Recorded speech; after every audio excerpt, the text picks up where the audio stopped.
Salam alaikum, my brothers and sisters. I had some technical difficulties. I don't know what happened, to be honest with you. Um, and I'm hoping that those who are waiting, I put another thumbnail. It's the same picture that I had of the ancestral brother of the Buffalo Soldiers. So I'm hoping that you see the new entry in there. Um, Again, I don't know what transpired here. I had double recording and everything else was in it. I don't understand what happened.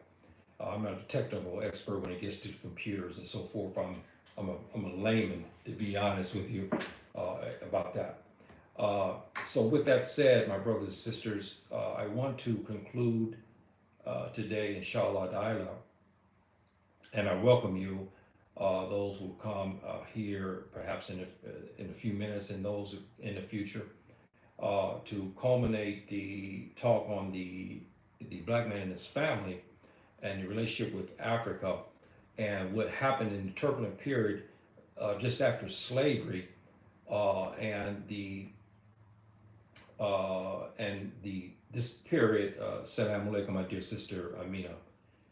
This period was so turbulent. It was latent, full of violence, and the black folks, our ancestral grandmothers and grandfathers who were born at this time in my generation, they were really in dire straits. They didn't know what to do, to be honest. They were in very, very bad shape. Everywhere they went, they were met with racism and so forth and so on. And but our intellectuals, ancestral brothers and sisters, had come up with ideas to change the narrative and to leave America. And they had the idea of the most brightest to leave America for Africa. And I will explain some other things to you as well.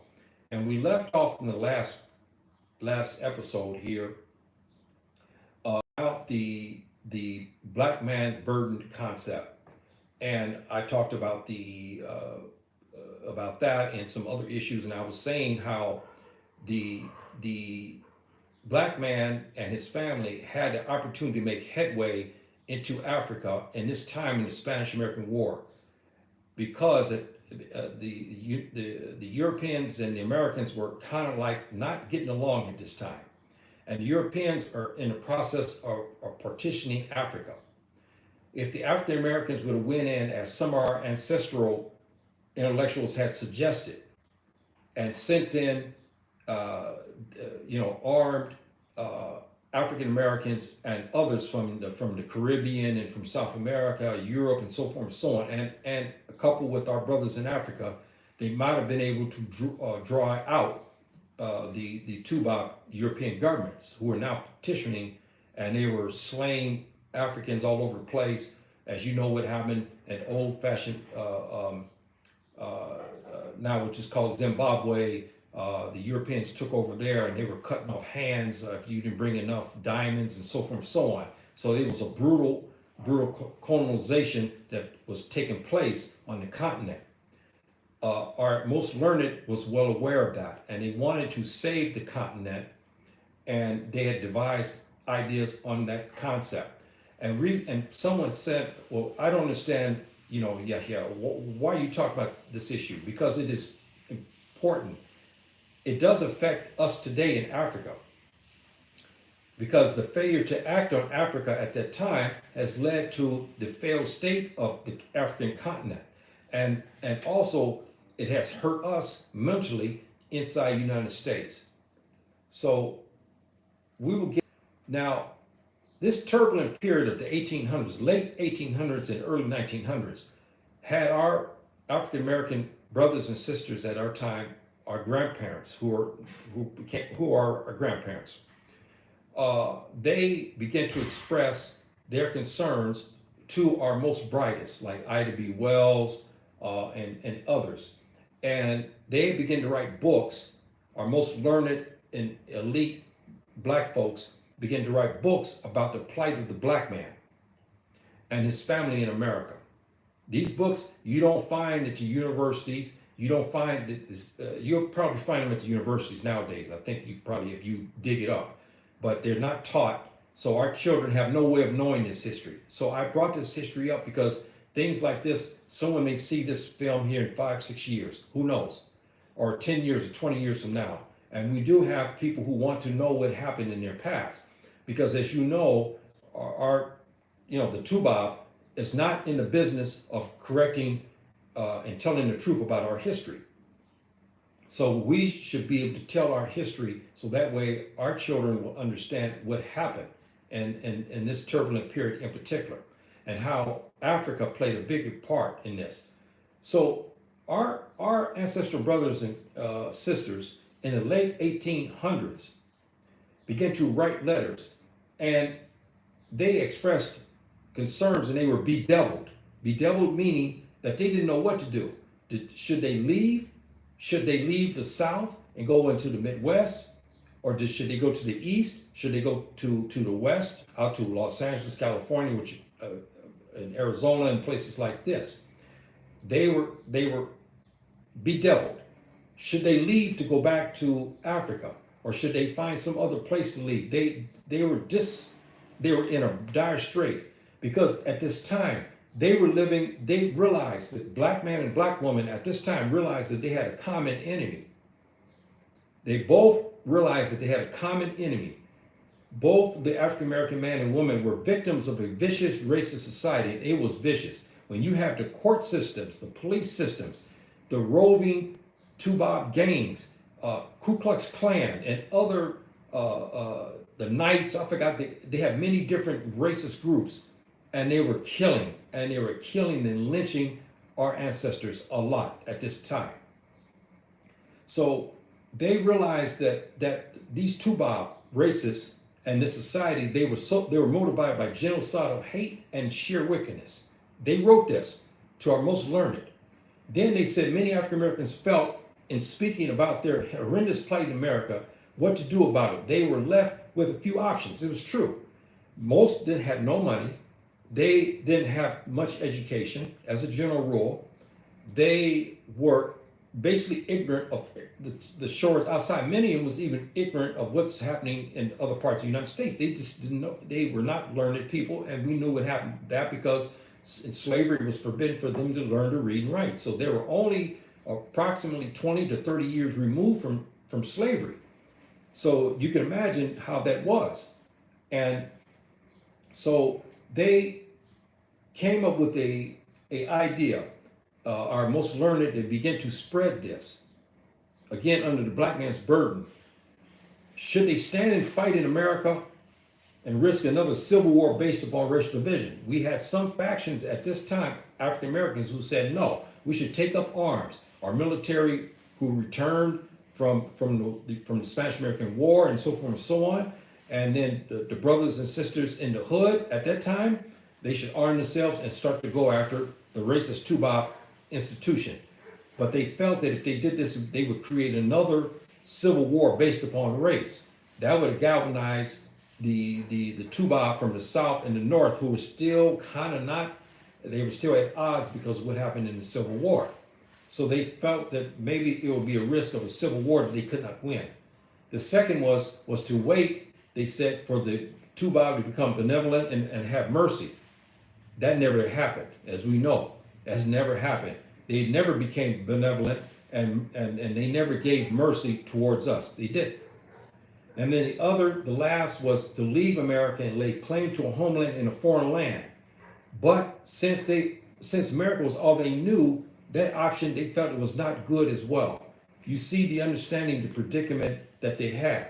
Our intellectuals who had the opportunity to travel and also meet African Americans who had traveled to Africa. And then also, remember, many had went to Liberia, which it was a failed situation, and we won't get into that, what happened in Liberia. It was a failed situation. But many came back, and they were voicing their concerns about if we return to Africa, that they don't make the same mistakes that happened when the former slaves were sent to Liberia, and it caused a civil war. And as you know, in Liberia today, they still have this same caste system. If you are descended and born in America, versus those who were born, native born there in Liberia. There was problems there. So the uh, they were in a dire straits, my brothers and sisters. They didn't know what to do. The bottom line, they didn't know what to do. And the main consensus was that they wanted to leave if they possibly could, because, as I told you before, because of the criminal and proclivities of the Tubab and his marauding of black women. This was a major part in the late 1800s and the early 1900s. As I explained to you, as some have wrote books about this, they were dragging black women out of the cars and raping them, some even in front of their husbands, and then lynching them after that. And the police stood by and let it happen. If the black man fought back, he was arrested and many times killed on the spot, because there was a written rule in many the antebellum states of the South that a black man could not put his hand to protect his woman. If he did, that was they called self-defense. They had this problem, and they said that since they had easy access to the black woman, the black man said, we cannot protect our woman. It's time for us to leave. That's the only way we can protect our mothers, our wives, and our daughters from the proclivities of the Tubab. This is what was written. Now, of course, they didn't use the word Tubab, they used the word white man. But I'm using the word Tubab, as you understand, it's an African term for Europeans. It is the actual term, not a bad word, not a slang word. So then they wrote, robbing the black man of his right to protect the black woman, keeping her clean and pure. The Tubab, racist Tubab, who were involved in this type of thing, made it a point to take the virginities of the black woman. They made a point to do that. And because of their marauding of the black women at this time, in between a 50-year period, they created a new mulatto race who began, we call high yellow, if you remember that. I don't know if they use that term now, but I know in my days, we called them high yellow. And in my dad's time, at that time, they called them the high yellow, and it's no fault to them. But many of them had their daddies who were these racist Tubab gang members and police who marauded our sisters. And some marauded our sisters and ravished our sisters for months on end until they got pregnant. And then our psyche, we don't believe in abortion. So can you imagine the ancestral brothers? He's in a house, his wife gives birth to a baby that's not even his, and the baby is half Tubab. And here he's trying to make ends meet. Now he's got a child that's not even his. Can you see, now you understand the psychological damage that has happened to our people, to our black woman and to our black man. These things happen. This is why I'm bringing this up, to give you reasons why we're suffering today. And it's pertinent today, why we have the suffrage among our black women, why we have the suffrage among our black men, because these things happen and we have never settled this. We just put it under rug and we wish it to go away. We don't talk about it. We don't try to reconcile with it. But I'm giving you this today because we have to reconcile. We must reconcile this period, my brothers and sisters. We have to understand this. And you can imagine inside the family, say this black man and this black woman, they had already 3 black children who are my complexion or darker. And suddenly here is their sister who was born from a racist Tubab policeman. The children probably was trying to figure, well, mommy, why you had this, quote unquote, high yellow child. Can you imagine, my brothers and sisters, what happened in the family, the psychological process? And then when the children got older, they realized what happened. They still loved their sister, even though she's half Tubab, but they still loved her. And that had an effect on her too, because why? She didn't even know who her daddy was. And all she knew, her daddy was Tubab. All of these things add to the problems why our black sisters today have peculiarities, because of what has happened, and this peculiarities has been handed down to our sisters today. This is some of the causes and why I've been advocating myself for now a year that we should go back to history and to understand and to help our black women to reconcile this period, because they inherited this pain and they don't know how to deal with it. And many of they know the pain. They saw it on their mother's face, they saw it on their grandmother's face, but they didn't know how to reconcile with that.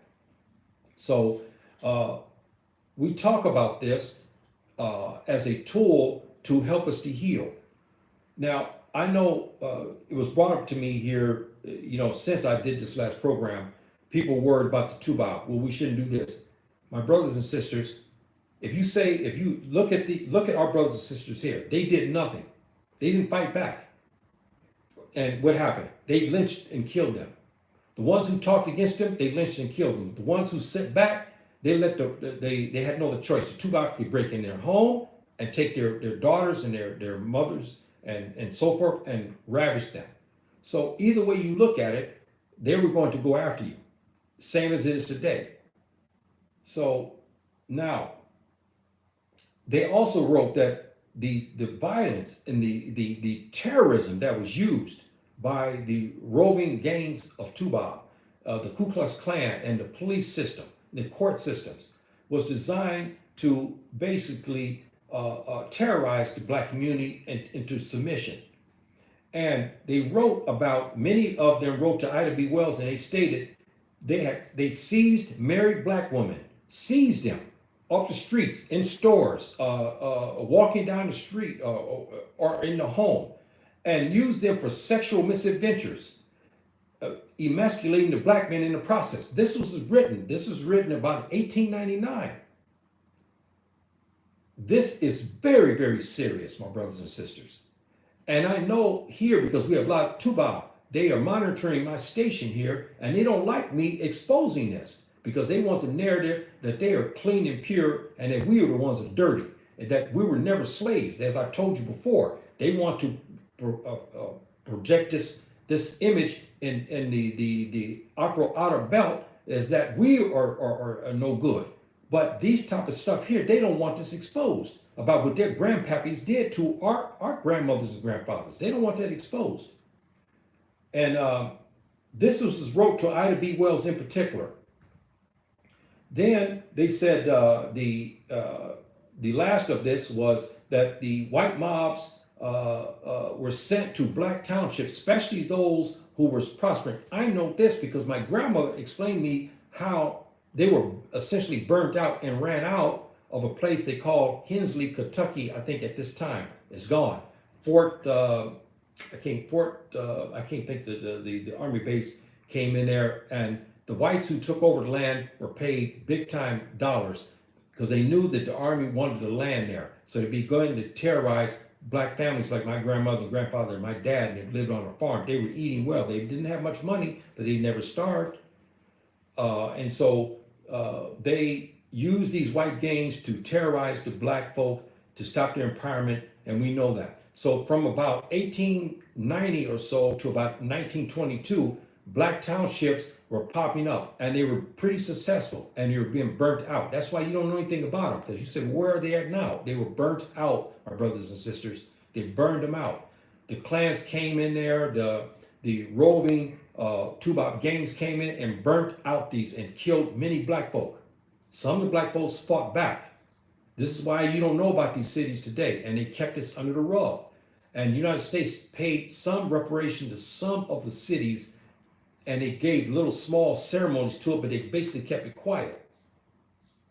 So now, the ultimate decision, now we had the black intellectuals, and then we had the common black folk. They were trying to come together on what to do. And the ultimate decision was our ancestors decided to stay and fight in the United States, stay and fight in Canada, stay and fight in Europe, stay and fight the colonials in the West Indies and South America. This is the decision that was made. It was a profound decision. And this made a heavy headway on our plight in America. Essentially was written we lost our clout in Africa as well. We were not Americans according to the powers to be. We are de facto citizens. And because of our failure to act in Africa, we lost both. We're not Americans, and we're not Africans per se with citizenship. We lost both.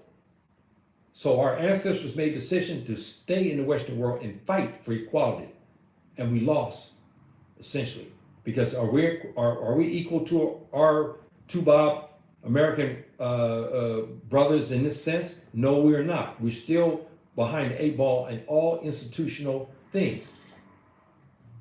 So are we faulting them? No, we're not. They made a decision under duress. They decided to stay in America. I remember something my father told me after he came back from World War II. He was in France. Many of the brothers stayed in France. They were afraid to come back.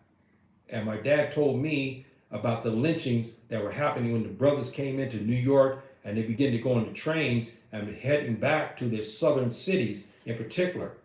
They began to lynch the soldiers. But you know, some of the soldiers took their weapons with them after it was learned that they were lynching, and they had shootouts with these roving gangs. This is how bad it was, my brothers and sisters, for our ancestral brothers. And my dad told me that some of his army buddies were in a, because they had, married French women and so forth and so on, or they had live-in mates, French, and they even had children. I've seen pictures of these mulatto children from black soldiers and French women. They didn't know what to do. They really didn't know what to do. So many of them ended up going back to the United States, and they were lynched in the process. My dad said that he was saved because even though the train master was a white man, he told all those black soldiers, he said, look, if we go this way, we run the risk of the train being stopped by armed bandits, roving racist gangs, and they'll come after black soldiers. So he took another route.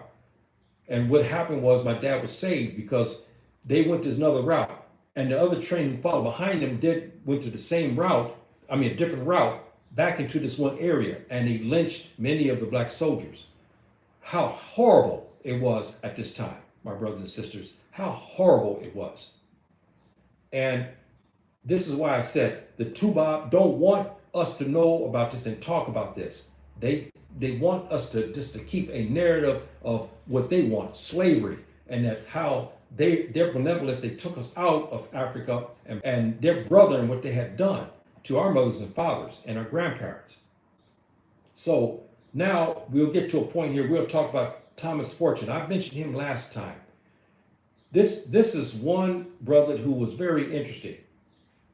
He wrote a book. It was called The Nationalization of Africa. This is what he wrote. He was a very brilliant writer, and he was noted, and even President Roosevelt knew of him and had dealings with him because he was an intellectual, very, very bright, and even used him because at this time too, many meaningful Tuba Americans, hey, look, we have to find out a solution for our black American ex-slaves.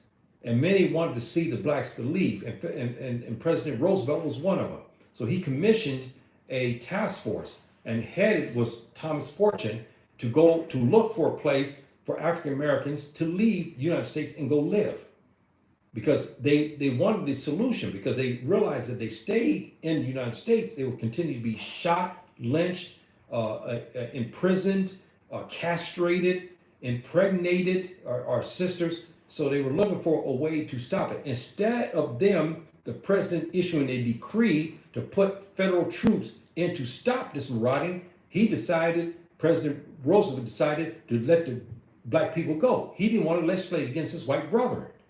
Again, the problems that we have in this turbulent time. And what happened when Africa was neglected. And perhaps me or you could have been born in Africa if they had decided to make their way there, to fight their way through, and perhaps we could have won. We do not know, because the American government at the time was at odds. The American government was not partitioning of Africa at this time. So they had some dealings with Africa, of course, with slavery, but the Europeans basically was controlling the continent. So the American government was in a kind of a quagmire as well, because their white brethren in Europe had petitioned Africa.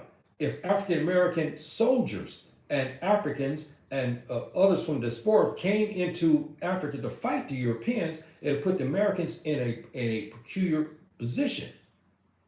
And the brothers were motivated, and it might have been a possibility that, coupled with our African brothers, they might have been able to drive out the colonials.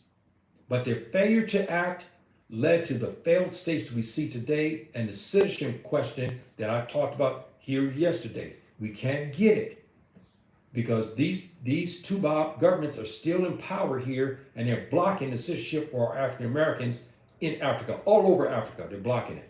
Now, with that said, we do have sisters who have received the citizenship, but the brothers, as a general rule, are not. Some of the old brothers and sisters in Ghana received it, but the younger ones in their 30s and 40s and so forth and so on still are not getting the citizenship.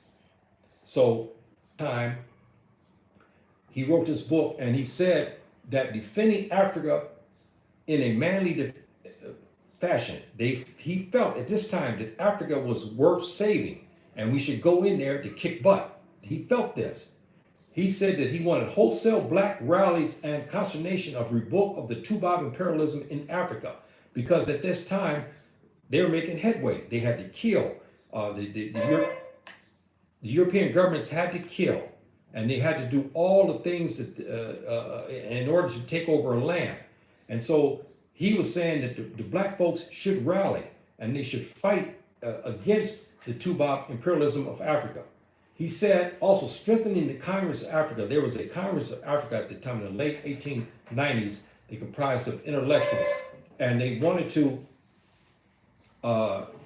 do something in order to strengthen it. And he said strengthening the Congress of Africa, comprising of black folk from everywhere in the world. Now they wanted to empower it with money and clout. But it didn't pan out, my brothers and sisters. It didn't pan out. Then he advocated the mass exodus of black folk to Africa. Then comes some of the interesting parts. Because of what happened in the Spanish-American War, Thomas Fortune began to think of other areas. He began to say, I want to seek homeland for the brothers in Cuba, in the Philippines. These are two places he had named at this time. He said, okay, maybe Cuba may be a place. If Africa is not to our liking, maybe Cuba and the Philippines could be to our liking. So he advocated that.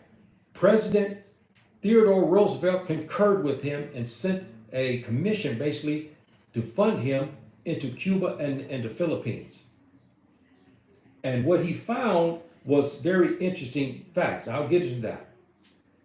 Now, there's a part here where President Roosevelt in 1903 he backed the plan. He sent Thomas Fortune to Hawaii. He sent him to Puerto Rico also as well.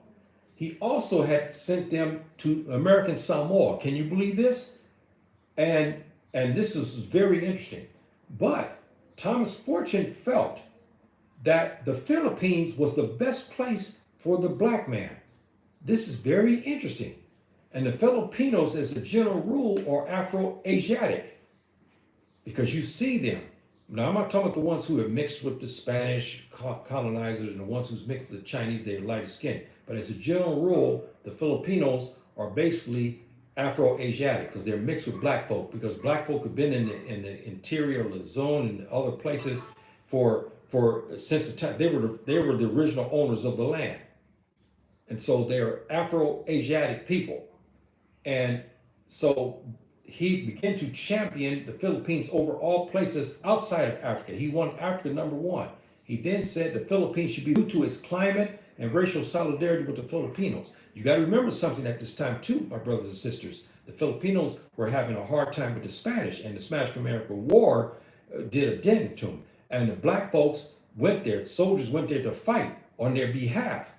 And you know how it is. The brothers got over to the Philippines and they found people that look just like them, except that, their eyes and some face features are, of course, Asian, but their skin color were very similar to the African Americans. And they had frizzy hair, some had afros, and so forth and so on. And so there was a solidarity there.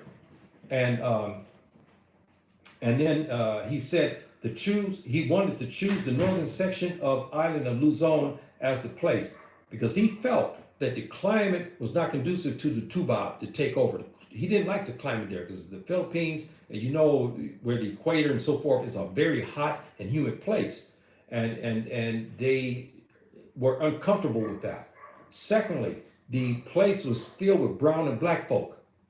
And the Tubac only seen it as a sexual conquest and they used it for its own purposes. And that was it. So he wrote that the Philippines would be the second option.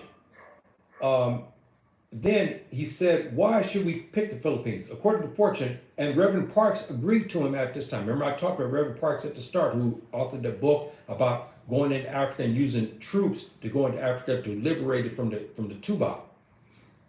They agreed. They said that the Philippines was a place where black manhood could be restored. Now let's go back to the issue again about manhood. Remember, many of our intellectuals said that we could not attain full manhood in America. We will always be regarded as boy, and we will always have problems of not being able to achieve manhood. Why? We can't support our families. We can't protect our families and so forth. And the Philippines, they surmised that they could do this. And then they said that the Philippines also a place where they can protect the black woman. And the availability also of Filipino women who range in color similar to African Americans. This was written. So even if the brothers who did not have wives in the United States, they could go to the Philippines and they could find wives easily there because they were almost the same color. As anybody knows who's been to the Philippines in those areas, especially when you go to the South, there are some Afro-American looking Filipinos running around there a lot. And same color and everything. And they have always had affinity with black folk. And so the black people begin to go there. Now, the black soldiers, and I'll get to this, the Americans decided to fight the Filipinos. You remember this, the Filipino-American War, you know that. And they remember the Moros, where they said that's how they created the 45, because the 45 was designed to stop the Moros, because the 38s that they used was not good enough to stop the Moros' charge. When the Moro come to charge the American soldiers, they shot them with 38. But the Moros were still strong enough, and they would behead a few before they would die. So they devised a gun, and that's how the 45, the Colt 45 was created, and because of the Filipino War, the Filipino-American War, and it was used to stop the charging Moro freedom fighter, because they wanted to write the Americans up. And you see what has happened in the Philippines today. After all these, decades, they're still fighting there, and they have never colonized it. The Philippine government or the American government. And American government has sent in the special forces, the Delta Force, the Rangers, and so forth and so on. They have never been able to handle them. So,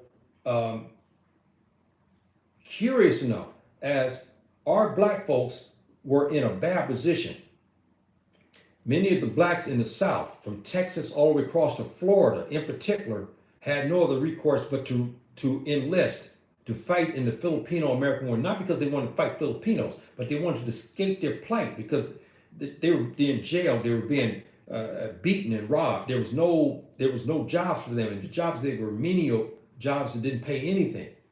And so they enlisted out of fear and out of livelihood. So they went to the Philippines. When they got to the Philippines, many of them began to realize they were going to have to fight their black and brown brothers, because the Filipinos are essentially they're Afro-Asiatic people. That's true. And if you look at the children of the black man and the Filipino woman, they're not Caucasian, they're not mulatto type. They're the same color. They're, and they may have Asian features and so forth. Some, and we have basketball players, American basketball players, who their daddy is African American, and their mother's a Filipino, and even the light-skinned Filipino women as well have fathered black children, and we know that. So here, the African Americans came into the Philippines. The Morals and the other resistance fighters began to talk to the brothers. And Thomas Fortune wrote about this. They began to talk to the brothers to tell the brothers, hey man, why are you fighting against us? We have a common enemy, that's the Tuba. Why don't you join forces? And it happened, my brothers and sisters. If you read the history, it happened there. We had defections. And we had one in particular brother, I can't think of his name now, who fought, in zeal against the Tuba forces in the Philippines. And eventually he was killed. Some said he was poisoned, but I don't know the full story to that. But I read this when I was in the university. So many of the African Americans jumped ship and went to live among the freedom fighter Filipinos. So they was accepted because they were almost the same color. So there was no color bar situation or some caste system. And the brothers married Filipinas and so forth and so on. Add to the mix in this particular situation, my brothers and sisters, was a period also as the American soldiers were there. The American soldiers were having some time, they could only muster prostitutes, okay? Trying to get the good Filipino woman is very difficult for them. Again, you have black and brown women. And so they were having a hard time, but they saw their African American soldiers having a run through the Philippines. They were having their pick. They were having gorgeous Filipino women. This caused problems. And so one infamous case led to a big racial brawl that happened in the Philippines that actually led to the expulsion of black soldiers because of this. One infamous love affair between a beautiful Filipino princess and an African American sergeant highlighted what happened in the new racial war that started in the Philippines between the black soldiers and the white soldiers. This is part of our history, my brothers and sisters. This is why if you look at some of your DNA, some of you probably perplexed. You find the Philippines, you see 1.2% or you see 5% Filipino blood. And I know many of you have to scratch your head and say, whoa, how did that come about? Well, I'm giving you what happened and why that you may have this blood. You may be descended from the relationship of these black soldiers and Filipino women. You just might be. If you come up with 5%, 3%, 7% Filipino blood, this is you're a product of this. You have an ancestor who left there and came to America and was born, and you have inheritance from the Philippines. Now, this relationship between the beautiful Filipino princess and this African American sergeant was it caused a lot of hatred, to the point to where that there was one Tuba officer who wanted this princess. He wanted her. Now, it wasn't said he wanted to marry her or he just wanted for sexual conquest. I don't know what happened with that. But we know that she declined him. She said, I don't want you. And so he didn't like the rejection. So he went back to the post and began to go after the African American soldiers, because he was an officer, and go after the American soldiers by grounding them, not allowing them to go out. And they only let the white soldiers go out into Manila and the cities, and he kept the black soldiers cooped up, doing menial tasks, putting some of them in jail, doing everything. You know how it is with the racist Tuba and what they do to us. Even in the Philippines at time of war, they found time to hold our brothers, to put them in and keep them on the base. This led to growing anger. When finally the girlfriends of our African American soldiers come back and said they were ravished by these American soldiers, the brother said, I ain't having that. I ain't having that. And they began to fight with their white American brother soldiers in Manila in particular. This is what caused this. And Thomas Fortune wrote about this. And there's others who wrote about this type of situation as well. this is history you might not have known about, my brothers and sisters. I'm giving you this today, and you can do your research. It's very nasty. It's very, very nasty. So Thomas Fortune wrote about this, and he concluded that the Philippines again was the best place for the African American to go. And then, as I said before, the Filipino freedom fighters welcomed the African Americans, and he told them to leave the United States to come live among them. Now, how many places in the world have you had where someone asked to invite you to come live among them? Even in some of our African countries, our African brothers and sisters don't even want us there. But here in the Philippines, they're Afro-Asiatic. They told at this time that they told the brothers from America, hey man, leave there, come live among here, and created a society among with us. And many did. And Thomas Fortune was very impressed with the Filipino freedom fighters and their love for the Black American man. And it was true. And so the Black American man's manhood was restored in the Philippines. And so I'm giving you this history for you can understand what was happening and what happened in this turbulent era from the 20 to 30 years after slavery, and then the now going into the 19th century, and so forth and so on. It was a turbulent time, and a lot of decisions had to be made. And so many of the Tubac Americans in this era favored Black repatriation to Africa. As I told you before, many favored that. They said, hey, look, I don't want to live with them, but I think the government should pay for the African Americans to go back to Africa. They would not fund go back to the Philippines, which is funny. No, but if they want to go back to Africa, they said, yeah, because they had their sights still on the Philippines, and to use it as it is today as a sexual playground and a playground for them and for them only. But they would fund them to go back to Africa. And so we have been nothing but de facto citizens, as Thomas Fortune has said. So this situation also led to other situations again. So the conclusion on this part of this plan was that Thomas Fortune wrote a book, and he also wrote a treatise. He gave it to the president at the time, Roosevelt, and said that the Philippines, Hawaii, Cuba, Puerto Rico, American Samoa, the Philippines, of course, Africa, were the best places for the African American to resettle.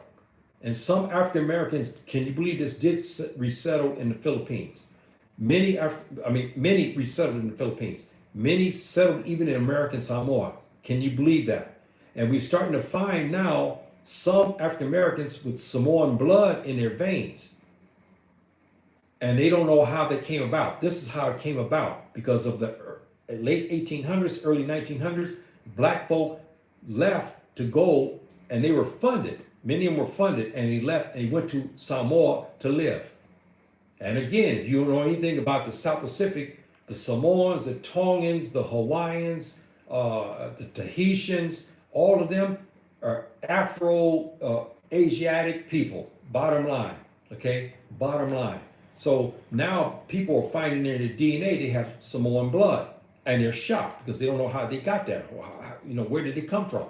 Well, I'm telling you how I got there, because we have Black brothers go down to Samoa to live in the late 1800s and early 1900s, and they were accepted because, again, anybody who's been out, I've been to the South Pacific, I've been to Samoa, I've been down to Western Samoa, I've been into Fiji. Fiji's another story altogether. But I've been to Samoa, and I stayed in Samoa for a couple of years, so I know the coloring and so forth and so on. And then they had afros, they listen to the same music. Everybody knows who live in California about the Samoan brothers and so forth and so on. So anyway, this is the gist of what our brother said, Mr. Fortune, about his recommendation for the Black men to leave the United States and to go to those particular places. So I'm hoping that you understand. I'm moving fast, my brothers and sisters, because I want to give this to you so you can start to think about this. And this is give you well-rounded history about black folk, about your ancestors and what happened to them. It was not all everything was trapped in slavery or in what happened in the United States. This also tells you the turbulent period of time, and we have black ancestors leave to go to the Philippines. They went to Cuba. Some went to Puerto Rico. Many went to the Hawaiian Islands. Anybody know about the original Hawaiians? I went to Hawaii. I stayed in Hawaii a couple of months. I found the original Hawaiians, and if you look at the pictures of the original Hawaiians, they're black people. Even the black folks who went to and began to live among the real Hawaiians, they're the same color. And they have frizzy, kinky hair. I mean, and they're African, Asiatic people, bottom line. So many at this time went to the Hawaiian Islands to live. So this is a very interesting situation, my brothers and sisters, of our ancestors and what happened to them and what they did and how they answered the call to get out to reestablish their manhood outside the United States. Now we have another thing, and I'll be closing it pretty soon, my brothers and sisters. We had another situation come up where they had called the Doraleon Plan, and this was an interesting plan as well. It was almost the same as Thomas Fortune's plan, and it's called for the Americanization of the globe, where the American influence would encompass the whole world, and the black folks would also be part of this. They surmised in this plan. They said featured African Americans in the front of new black empires. And again, this plan championed the Hawaiian Islands, the Philippines, Cuba, Puerto Rico, and Africa as a place to start this Americanization of the world. And so the African Americans to move there.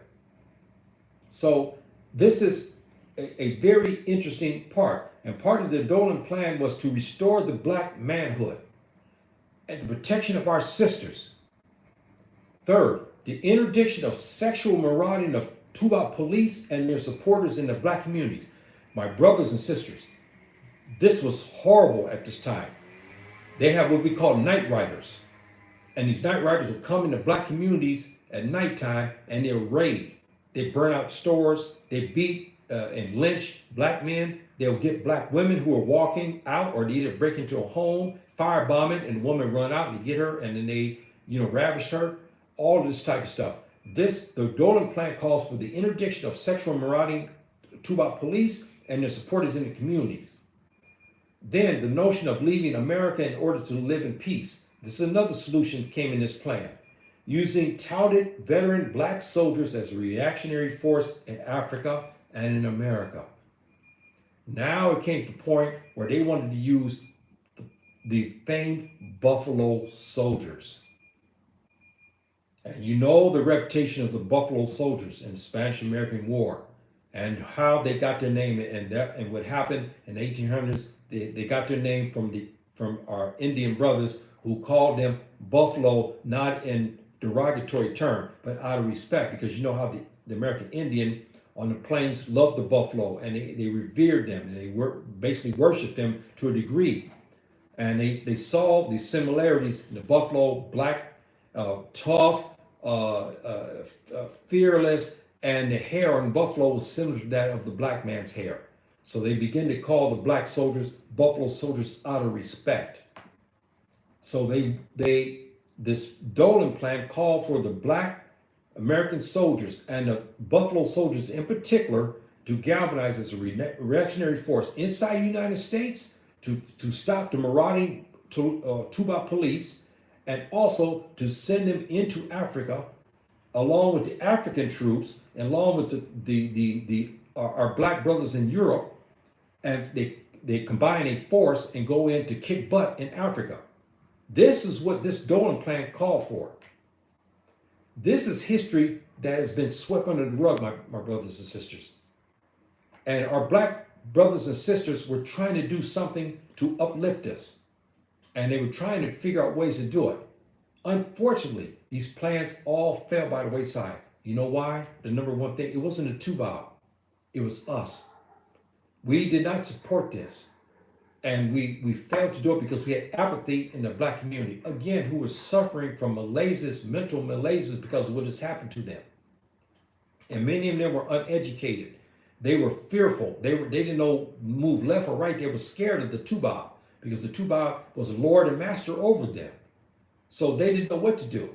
So all these things, our brother Thomas Fortune's plan, our brother Reverend Parks, his plan, our Reverend Turner, his plan about going repatriation to Africa, all that fell by the wayside because 99.9% of our people said no to it. They'd rather stay there and suffer in America.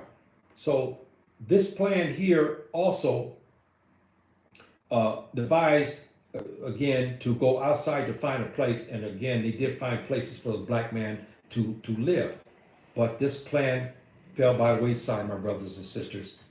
It fell by the wayside. Unfortunately, I'm sorry, it fell by the wayside. So I ended up being born in America. My dad came back from World War II, and my mom, who waited for my dad, and then of course I was born. But you know what would have happened if my grandmother and grandfather, who married at that time, I think was in 1900, I'm trying to remember now, when they married, it was about 1905 or something like that. If they went to Africa, I might have been born in Africa, but they did. They stayed in the United States. And so, my brothers and sisters, in a nutshell, our failure to act on Africa, we didn't save our continent. And in the process, we lost that connection to Africa, and we could not save it from the marauding Tubab governments. Then in America, we're still second-class citizens. So we're still fighting after 400 years, and we have not made much headway. And so I give you this history for you to discern this and to think about this, but also to heal. Now, those who will see this maybe in the future can go back and reconcile with this and move forward. Get angry about it, cry, shed tears, and then redemption and move on from it. And this is how we heal, my brothers and sisters, by learning what has happened and then moving on from it, because we know that history, and we reconcile with it and we move to the future. Because if you don't know your past, you cannot understand your future. And this is what we're doing today. We're in the wilderness inside the United States. I mean, we still don't know our history. We don't know what has happened in the past. We know something has happened, but we don't know what that thing is. And we're suffering for it. So, my brothers and sisters, I gave you an unorthodox history of something. I say unorthodox because nobody talks about issues like this. Nobody talks about all of the Exodus programs that I talked about here of getting African Americans out of America because of the marauding and lynching. And many of our black folks were living in lynch zones, essentially. They were lynching on a regular basis and castrating brothers and even lynching women. And let me tell you something else. You got to remember something about this history. Do you know that the Jews were lynched as well? That's right, my brothers and sisters. Many Jews have been lynched, and they don't talk about that. Many Jews have been lynched as well because the marauding racist Tubab knew the real history of the Jewish history. They knew that their daddy were black Africans. They knew this. This is why they lumped the Jews at that time as black folk. And as to add further to this, what did Hitler say about this issue? He was made aware of their true African history as well. So before he got them, he said, look, I'm going to let you go back to your homeland, because you're black folk. So I got a place for you in Uganda for you to go. Escape here, because this is not your place. You're not white. You go. And some did. And they wrote their stories about what happened to their families who stayed behind.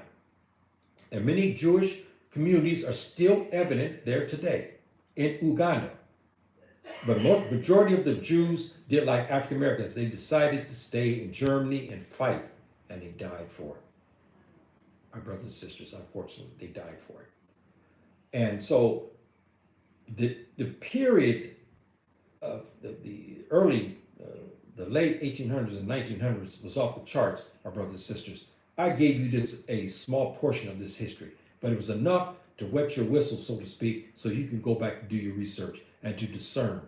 And you ask yourself the position that you're in now, and how about the ancestors who were thinking on your behalf of what they can do to uplift you, so you would not have the troubles that they had. But unfortunately, they made, in some regards, the wrong decision, because by staying here, we have not uplifted ourselves to a degree. Majority of our people are still impoverished. Majority of our people are still under a cloud of suspicion. They found many ways to kill us. The healthcare system is against us. The court system is against us. The police services and security is against us. And so we have not rise to the level that our ancestral brothers wanted us to rise to. And this is the true fact. So my brothers and sisters, this is a, uh, a very sad epitaph in our history that was swept underneath the rug, and I gave to you today. And many of our ancestral brothers, like Henry Parks and Bishop Turner, AME Church, Reverend Parks, AME Church, we had Ida B. Wells, we had Thomas Fortune, and there's a whole list of others, and they wrote many books. Pan-Africanism, I mean, they wrote many books. Booker T. Washington, he wrote his books. We have brilliant brothers and sisters who wrote books, and you should find the time to pick up those books. You can get it on, I forgot the name of the site. They're about $30 if you can afford it. You pay for a site, and they have microfished these old books to save them. That was written in the 1800s and early 1900s. And these books are gems, my brothers and sisters. They are gems. Henry Parks' book, again, was a big help in me to understand the mindset of our African American brothers and sisters at this time. And his book, all of us should get this. It's called In Africa, The Problem of the New Century. It's about $30. You can get this from that one site. It's an educational site. It's well worth it. It's a good read. It's not long. I forgot how many, 90 pages, something like that. It's a good read, but it gives you an insight. I don't agree with everything that he said, because he made some I guess errors, I think, in my thinking, because he said that the black man was a different race now than that of the African. I understood what he meant by that. He didn't mean to say that one was a two-bottom and the other one was not. But he did say in his book that he felt that there was differences, and I think he should have said the cultural difference, because of the drift. We were born in America. We had lost our language, religion, and so forth and so on. But his book, In Africa, The Problem of the New Century, and this is Reverend Parks. It was written, I think, in 1999. Very interesting read. Very, very interesting read. So, again, my brother in a nutshell, our brothers and sisters in a nutshell, we have always tried to find a way to uplift our brothers and sisters. They tried this in the late 1800s and 1900s, and it failed. We did not achieve the goal that our ancestors wanted us to achieve, unfortunately. And we lost Africa when we had the opportunity to take Africa for our own and drive out the colonials. Because even though the colonials were strong, but they weren't strong enough if they fought a combined forces of ready and battle-tested African American soldiers, and also from the West Indies who fought in wars, and our brothers who were in Europe who fought also in those wars, and then our African brothers. If that combination, all of those brothers would have got together to go to take out, they could have took out the Tubab, and we wouldn't have probably had colonization. They might have colonized some parts of Africa, but as a general rule, Africa would have been free. And many of us probably would have been born in Africa. But it didn't pan out, my brothers and sisters. Unfortunately, it did not pan out because of apathy and so forth. The money was there. They had many donations, but we had too much apathy. And as you know, among the African American people today, we just don't support our programs. That is still plaguing us as today. Black people have back to Africa movements today. They can't get a nickel out of other African Americans. And I understand why. Because they have to look at how they're going to feed their families the next day. And even to give $10 is very difficult. And again, because of the decisions that was made, we're still suffering because we decided to stay in America to fight. And look what has happened. Look at our sorry state inside the United States today. Yes, we've benefited in education to a degree, but that's only a certain amount of people educated. And most of us are still not educated. And so I gave you this history, my brothers and sisters, for you to look at this. And I might have upset some of my brothers and sisters. That's not my intention here, but it's to give you a rounded history about what happened in this period of time, and to also to pay homage to our ancestral brothers and sisters who were looking out for our interests, who tried to find a solution for our problem in America, and so forth and so on. So I gave you some of these heroes. And I love doing things like this when I uncover gems of wisdom and history from our ancestors and stuff like that, irrespective if they're Muslims or Hebrews or Christians. It doesn't matter in this regard, because they should be recognized, because they have been swept underneath the rug. And we should correct that narrative and start honoring and looking up these brothers and sisters, and and pay homage to them for their sacrifice and their hard work to uplift us. Many of them died horrible deaths, as you know. Many of them disappeared. So they suffered because of their writings and so forth and so on. So my brothers and sisters, those who will see in the future and those who came today, I'm sorry about what happened at the start. I had the technical difficulties. And so I'll leave you with the beautiful, peaceful words of the Afro-Asiatic language. Salam alaikum. Rahmatullah barakatuh.